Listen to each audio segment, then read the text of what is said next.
recovered.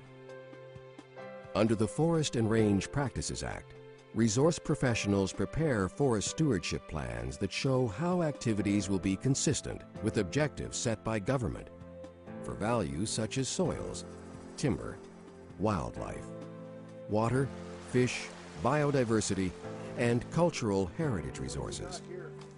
Forest companies cannot begin any activities until they've invited and considered public and First Nations comments through these plans. Forest companies are responsible for a harvested area until there is assurance it will grow into a new, healthy forest. They plant several native tree species, which when combined with natural regeneration, create a diverse forest ecosystem that's more resilient. A forest company will identify a stand of trees and they'll put forward a plan.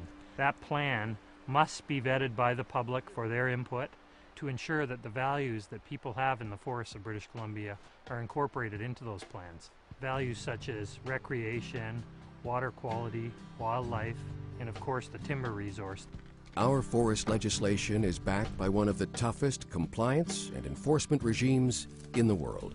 On top of this, the Independent Forest Practices Board verifies that industry and government are upholding these laws and reports its findings directly to the public. British Columbia's forest industry is a world leader in voluntary third-party forest certification. 3 standards are used in the province: the Canadian Standards Association, the Sustainable Forestry Initiative, and the Forest Stewardship Council. All 3 are globally recognized and accepted as providing assurance that British Columbia forest products come from legal and sustainable sources. PEFC, an independent global assessment program, has endorsed CSA and SFI. The protection of ecological values while balancing stable economic benefit for our communities is the foundation of sustainable forest management. British Columbians develop a shared vision for the development, protection, and use of our public lands through comprehensive land use planning.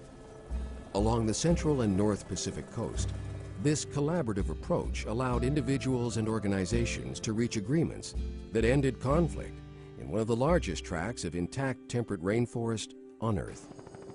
Important conservation areas are fully protected, and where commercial forestry is allowed, it will follow the principles of ecosystem-based management.